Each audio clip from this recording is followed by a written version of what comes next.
Okay, so welcome to episode 7 of our The Scientist podcast. And today we have ANWESHA MUKHOPADHYay.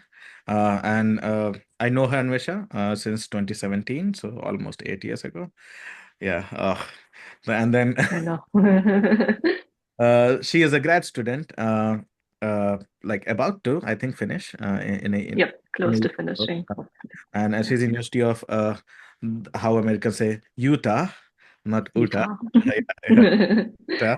And it's a very beautiful location. Those who don't know, it's near many different mountains, and people should visit there. It's a very pretty location in US. And recently, today we are talking about Anvesha, and we talk about her journey and also how to feel about different conferences that we attend. So thank you, Anvesha, first of all, for agreeing to this and talking to two old PhDs. So how are you? And tell me about yourself. I'm okay. Thank you for inviting me. I'm usually the ones always watching these podcasts, not the one in it. So this is exciting for me. Mhm. Um, well, growing up, I grew up in Delhi to begin with that, but also I grew up in a very academic family. So my father is a faculty in JNU. He is in the molecular biology field. My mom, she has a bachelor's in chemistry and then a master's in biochemistry. So definitely an environment that fostered me to pursue an academic field. Pressure was real. Um, yes, the pressure was real. It was expected of me.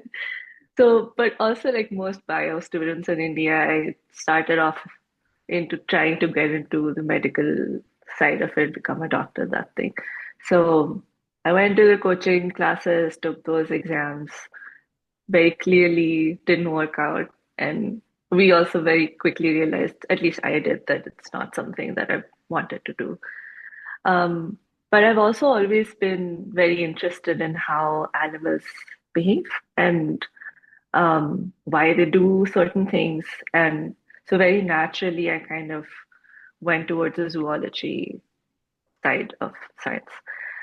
Both my bachelor's and master's were in Delhi University. Um, and during that time, I also worked in different labs to kind of accumulate that research experience. Uh, both both were in zoology, but in masters, I had an emphasis on animal behavior and neuroendocrinology. So transitioned into a neuroscience side of things. Um, in my last year, my second year of masters, I was trying to apply for PhD programs here and there.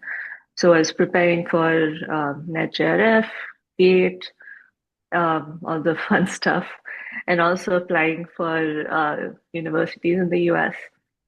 But this is kind of where I hit my roadblock, where my first round of applications, I got rejections from everywhere, either rejections or they just ignored me. So that Let's was go a for big rejection. That's learning. a nice word, rejection. Let's go for rejection. Yeah, Ignore rejections. it like So that was hard, but also a good learning experience because um, I didn't, how do I phrase this? We are not taught how to handle rejections, is that. something I learned. The success ही चाहिए बस, like failures are not allowed. Yeah. But one thing I learned was those situations can open doors that you didn't know you were looking for. So after my master's, I took a gap year. Sorry if that was loud. Mm, I took a gap year and I worked in a molecular biology lab for a year, mm, which was completely outside of my field of interest.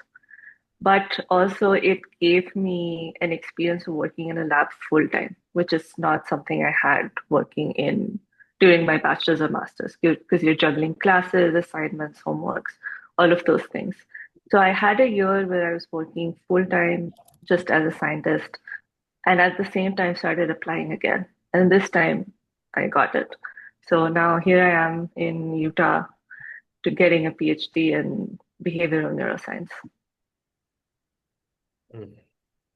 Wonderful. So I have a question though. Yeah. Like, we are talking about animal behavior, and there is an animal on our screen. right? Who's trying to jump around. Just see, just wanted to understand like why animal behavior? Like what interest, like why were you interested in animal behavior and what is so like what is so specific, right? Or like what is so different about animal behavior? Or is it different than human behavior and all? Like what motivated you towards that? I'm like getting a little distracted. It's No, okay. that's a good question. Yeah. See, with human psychology, which is something that I was also interested in. I took psychology for 2 years during my 11th, 12th. Hmm. Um, but with humans, you can ask them. Hmm. Right? I can ask you how you're feeling, and I could ask you to fill out a survey. Um, but with animals, you can't do that. Hmm. So one, like my specific uh, interest was how animals, particularly females, how they pick a mate Hmm. during mating, courtship behaviors, and Yeah. how the females pick them. Mm, Hmm. And how does the brain know which mate is the right one? mm, And that was what really intrigued me because that's not something that you can just observe, or I can't ask a female songbird, like, what's special about this mate, yep, right? And the only way to do that is to go into the brains and record from the brains, and then we can infer the data and answer those questions ourselves. yep. So this was this big kind of um, gap in knowledge for me, but personally, that I wanted to pursue and built my career around that big question. That's really interesting. That's really So, interesting. but but now you are working with frogs. I am going to work with frogs, yes. Yeah. So in US where medical field is the field, so you need Right. to bring money and new drugs. What are the drugs you are making? How do you Mm-hmm. sustain in your such in your research working with just frogs and learning about the behavior, mainly neuroendocrine axis? I'm 100% sure. So Mm-hmm. so why it is important to study those models also? Why do you think? So, firstly, yes, it's hard to get funding in fields like this, especially we usually have to go to NSF for those Yeah. funding agencies.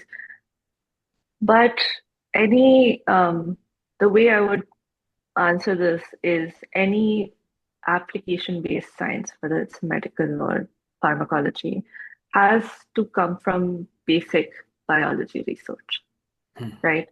So what we study in our lab, we do study frogs and their behavior, but our emphasis on is on the auditory circuit.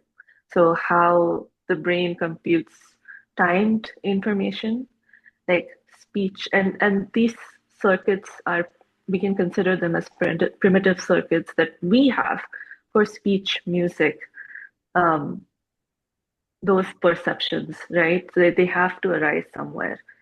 So the way we almost beg for funding is we always frame this in a way is that the study we're doing doesn't just answer questions about evolutionary biology or ethology, but it sets the stage for future research where we can use this knowledge to study human auditory circuits, hearing losses in old age.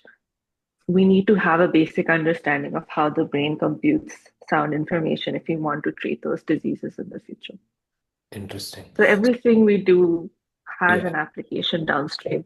Also, Anvisha, I think so. It will be good, like people, whoever is going to watch this, for them to know Hmm. what's, neuroethology. I'm assuming that is the work that your lab is, primarily focused on, right? And I think Yes, yeah, there yeah. are like two things here that I was a little fascinated was the proximate and the ultimate levels. So maybe a little about Hmm. what's a proximate level, what's an ultimate level, how are these two different from each other? Oh, good question. Um, so to answer your first question, so ethology is the fancy term for animal behavior. Oh, okay. And so neuroethology is the neuroscience of behavior, Animal or behavior. behavioral neuroscience to put in Mm, very simple terms. mm, Um, Proximate and ultimate. let's see them. I have to think back to Tim Burton's four questions. So, It's so proximate is more of like how a circuit would, just to kind of put it in the context of my work, say Hmm. a behavior, sorry, maybe falling off. Hmm. So how a local circuit contributes to a behavior. Hmm. So say, okay, this meal is the meal for me. And so I need to move my body towards that meal. So how does the neural circuits function to um, have that output? Hmm. An ultimate cause would be how those circuits evolve. Why did they evolve in the first place? What were the selective pressures in the environment that motivated that preference in of specific orchard behavior? Hmm. So my work kind of combines both of those, Hmm. where not only are we studying the circuits, but also we're looking at the animal's environment and their social interactions and how that contributes into the evolution of those neural circuits. And how does a typical day in your lab life looks like? Like what is it that you're doing? Like, how how what are the protocols that you're following? Obviously, you don't have to tell us what research because it can be, for a you know, layman term, are you yeah. seeing males in the wild in a pond, male frog is like, okay, Hmm. where are you going? Or E- females? Or do you sit in front of big machine and record? What do you do? Both, both. So we have collaborators who do the field work. So they literally go into these ponds and they collect the frogs and they do these behavioral experiments to see which call a female prefers. And Yeah. then they send us those frogs and we do the neurophysiology. So we have a whole setup where we have a soundproof booth. So we put the frog in the booth, we plug it in with all these wires and play all these calls, and then we record from neurons to see the stimulus driven responses and see how That, that that's so works. cool, right? Yeah. Yeah, Just FYI, whoever is watching and whoever is not a scientist or a biologist, whatever is being done, it's being done ethically and it's been approved by Yes, the ethical review yes. board. It's not like there are a few bunch of people who are like, oh, frog. Right. It has to go Back to through the so lab. many approvals. you can't even do That's that. not happening. Her machine, the machine she works on, it's $1 million machine. Yeah, yeah, yeah, Yeah, You yeah, yeah, can't yeah. do just like that. Everything right. is done ethically, guys. So Like whoever is yeah, listening. so Yeah. you are part of neuroscience, and neuroscience is a very big community. I don't know how big this community is in India. I'm sure there's enough people who do neuro. Yeah, some people there, yeah. Yeah. So, and you attend a conference, and this is like one of the biggest conference of neuroscience. It's called Society for Neuroscience, and they have their Hmm. official Hmm. journal. It's called Journal of Neuroscience. Now they have eNeuro as the companion journal. Hmm. This is the meeting every neuroscientist wants to go. Hmm. Yep. Yeah, like this is the meeting every neuroscientist, like any field of neuroscience, they want to go there. And it's very expensive to go there if you're from a low income country or if you're coming from east side of the world. So first of all, how was your experience attending conference with 20,000 people? Did it feel like Chandni? Oof. How did it feel? Chandni Chowk or even Rajiv Chowk is a joke compared to the Society for Neuroscience Club. It's massive. There are people everywhere, and there's multiple things happening at the same time. So when during my poster session, I was presenting with thousands of other students, and at the same time, right next to us were thousands of, maybe not thousands, but hundreds of vendors who were selling their own things. And in the floor above us were talks and seminars going on just simultaneously. It's very chaotic, but a great opportunity to network. And people who come up in your posters, they would be future reviewers or future or people who work for granting agencies who now were like, okay, this is an interesting project. If we get a grant for this, they'll remember like, okay, we saw that poster, or oh, I've seen this figure somewhere. So good networking opportunities, definitely exhausting. But so I'm glad you pointed out the expense of SFN. So it is extremely expensive. They have fees for abstract submission, registration, then flight. And this time it was in San Diego, which means California. So an added expense just for staying there. But conferences of these scales, they almost always have some kind of travel funds that they Yeah. offer students. So, which is what I did because right now funding is a little low as for most labs. Um, so they had a trainee professional development award. So they awarded me some money to fund my travel and also waived off my registration fee, which is why I was able to actually fund myself and go.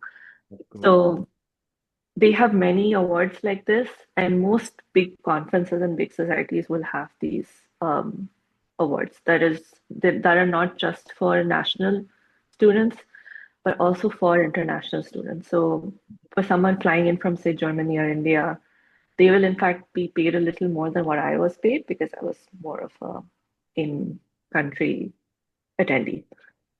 So anyone watching this who is interested in going for conferences, definitely look out for these um, awards because they do advertise them in advance. So visit their websites and see and apply for whatever you can because you never know which one you get.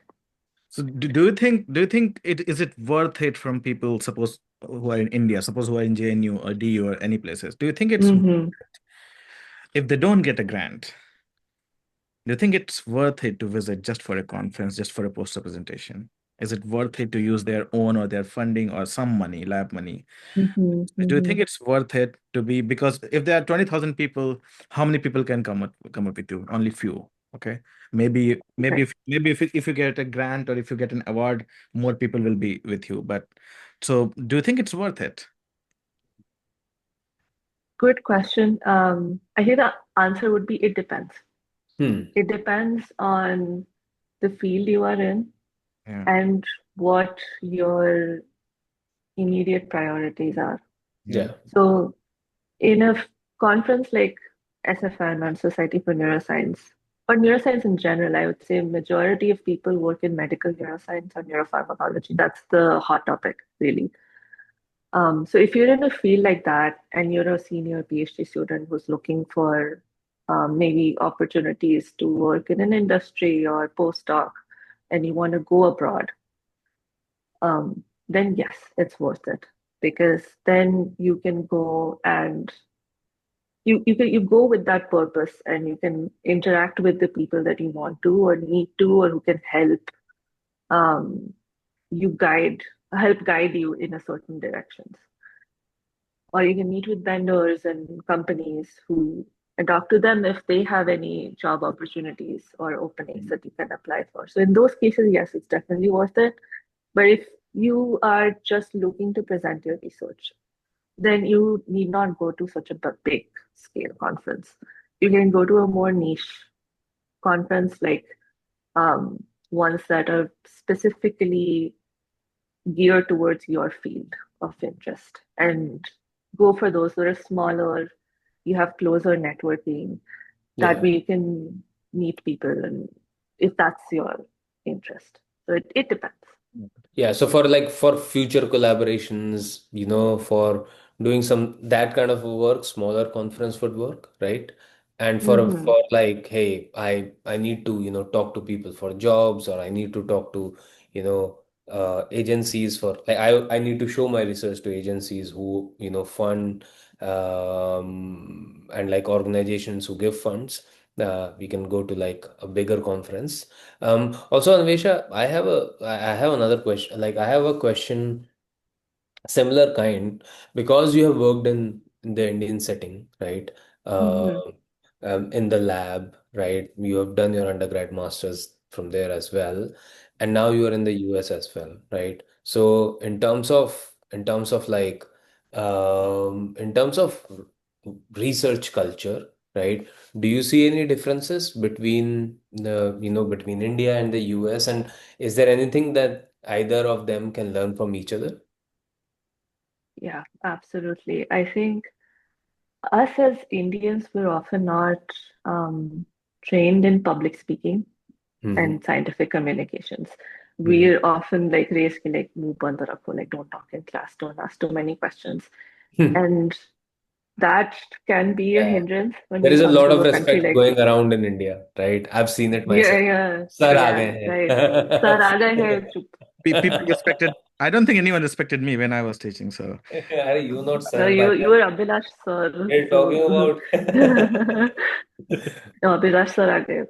We need to Yeah, be. We were scared of you, sir. Not kidding. yeah, yeah, But that is not the case in the US at all. Like in US, you are encouraged to be an independent critical thinker, yeah. which is a hard loop to jump through, or a hard loop to jump through, definitely. And it's something that I struggle with, and I know other Indian students struggle with, is to open up in that initial thing of Yeah. like, I can think for myself and I can speak up for myself.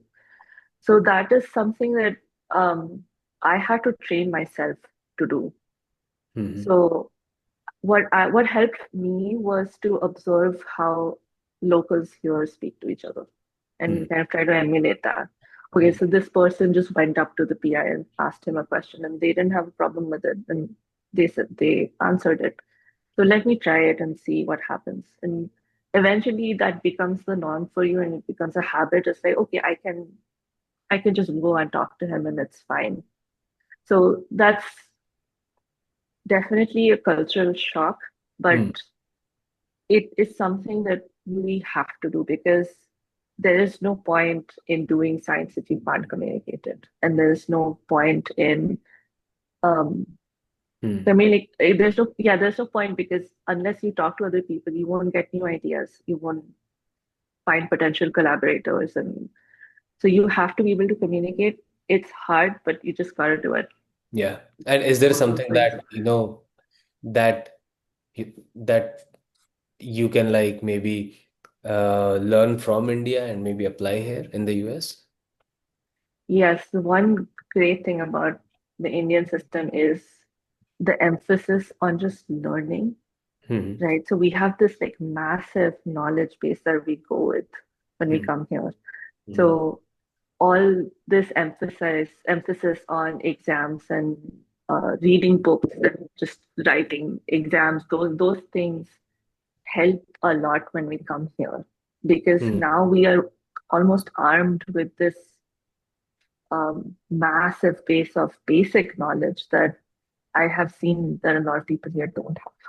Hmm. Interesting. So once we kind of, I feel like once Indians kind of get past that communication barrier, that's why Indians flourish so much, is because we know a lot in Yeah. terms of just basic biology, basic information, basic physics, basic maths. Hmm. So we are prepared knowledge in terms of knowledge. So Hmm. that's something that is very, I think that was very helpful for me. that's really And cool. Yeah, hmm. and you are like one of the young women in science. So, what do you think about women in science? And at least from an Indian perspective, I know in our field is rich with women in science because Hmm. our batch had like 80% women and 20% men. Yeah. But Yeah. in general, still, women in science, do you think it's still a taboo and there should be more be doing about that? At least in our country. What do you think about that? Yeah. I think things are definitely a lot better. I mean, most of my teachers in college and also in masters were women. So yes, but I think women pursuing science is not as much of a taboo as much as women continuing to stay in science. Yeah. So there is still this social expectation of getting married and having kids and settling down, which affects women more than they do men. So in academics, it's hard to take a long gap, say you have a baby or something. Taking a long gap and then coming back to it is very hard. So support in terms of um, like parental leave and family support, that is something I feel like that's lacking both, especially in the US. In India, at least we have family around us most of the time who can help take care of the family. But in the US, that's not the case. Um, a lot of fields definitely still are male dominated. I am the only woman. I was the only woman in my lab for a long time. And even now, it's just me and another student who was here temporarily. So it's still a thing, and uh, these things are very subtle. Like it's not as obvious as okay, you are a woman, you shouldn't do this anymore. It's more of like if you are in a meeting, say, and you're a woman speaking up, a lot of times there are subtle signs of like we don't really think what you're saying is that important. So let the boys talk. That is definitely slightly still there. So, but you know, we fight through it and make ourselves heard. That's what we do. That's the only way we can grow as a society. And Yeah. Um, uh, I'm laughing, but it's true. Uh, yeah, it's funny because it's true. it's true. But being in a field of zoology, I never understood this because there were always more female scientists there than male scientists. Right. So maybe Yeah, from yeah. physics or chemistry, people can understand that more because like But it. I Like, think it is like, to be honest, like it's not limited. Even if you have like more women scientists, right? Um, what I've seen is that, that, and again, like I don't want to get into that whole yeah, thing of men versus women, but Mhm. it's a lot of ego as well, right? So even if you see, more women and less men, you will have that attitude of having a lot of ego and, having that thing of, hey, you may be wrong, right? So that's what, but that's just a personal point of view. I can be completely wrong. it's correct. Uh, It's actually correct. I can um, speak for that. but I think, but yeah, but that's what I have seen. But yeah, I mean, but the good thing right now is that, uh, there are a lot of people talking about it, and this is where it all starts. You need to first talk about it. You need to tell that, hey, you need to listen to us.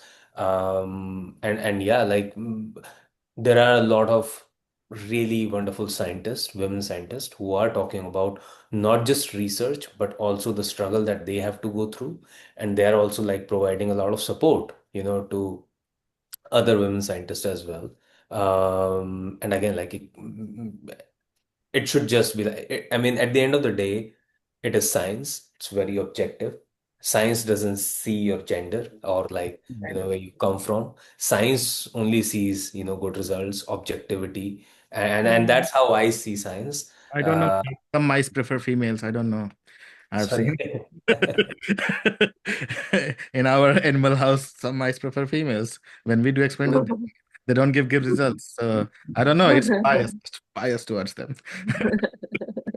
I think then you should collaborate with Anvesha on human behavior on this one as well, right? 100%. We 100%. need to get a psychologist because I don't really know much about human behavior to begin with. One of the things that because you are technically you are a neuroscientist technically, and you will be a doctor soon. Do you have any favorite scientist in neuroscience, and do you follow anyone, and what are they In study? neuroscience. Hmm. Or any science? Okay, do you have any favorite? Let me think. I don't know if I have a favorite scientist within neuroscience, but in general, I've um, really looked up to Dr. Jane Goodall Okay. my whole life. Like she, a lot of my interests in animal behavior actually began with her, like because of her, like me watching her, reading her books, or stuff like that, and taking the leap into going to a different country or putting myself out there. And I don't have any family in the US, so it was literally just me coming here. So when Dr. Jane Goodall, when she was in her 20s, she dropped everything. And at that time, just went to Africa to study chimpanzees. And that she really kind of set the stage for women to just do that. Yeah. She did it first, so we could do it now. And that is something I really try to emulate in my life too, is how she was with people and how she didn't do science just for the heck of a manuscript or a thesis. She did science to broaden the knowledge of borders of human knowledge, right? Yeah. Every paragraph we write, every figure, every experiment, we're creating new knowledge. And that is something I at least that's how I felt that she lived by, is she just wanted to make a difference. And that is something I try to follow, is anytime I get stuck on something, I try to remind myself that I'm doing something no one has ever done. Hmm. So I am literally the first, so it's not going to be easy. obviously. Though, So yeah, I think that's wonderful. Those who don't know, Dr. Jane Goodall, she just passed away a Yeah. couple of months ago, and she was, and she is, and she will be the definitive voice on primatology. Like, Mm. yes. when I say definitive, I'm in science. I know when I say a definitive, what definitive means. Like, she could have lived with them for 200 years and they would have loved her. She was that kind of. And read her books, read her research papers, and learn about her, how why conservation is important, why animal behavior is important, and how we can make friends with them. We don't have to like kill them. So that's a great example, because one of our previous Hmm. speaker talked about Rosalind Franklin, and Hmm. she loved her, and yeah, amazing scientist, I think. Yeah, uh, yeah. it's one of a kind. Yeah. Oh, one of the guys. It's amazing, and I really hope that you do great. I don't know if you're writing a research paper right now from your research, and and manuscript is due in few days, so so you have to give that. I'm struggling with the classic reviewer to Oh, okay. stereotype. How many comments did you get? Oof, I just resubmitted my second round of revisions. Okay. I Okay. So we'll remember see. when I remember when I submitted my first draft of thesis, right? Everything was red. Like,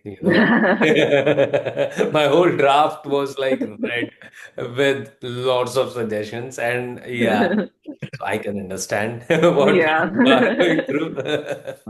But no, good luck Yeah, with this is part of it. Any submitting. last Thank thoughts, you. Kutunjay? I think we have taken her half an hour. So any last thoughts? Oh, yeah, Uh, yeah, yeah. No, I mean, good to know you, Anvesha. Good luck for your thesis.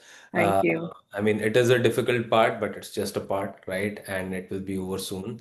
And Yes. yeah, good luck for all the research that you are doing, and I'm looking forward to reading, some of your papers in future, for sure. I tried to find some, but I think I couldn't like figure out. But I'm sure, if you could maybe share something, we'll definitely read and put it in our, Absolutely. description as well, when we Yeah, post it. Yeah. absolutely.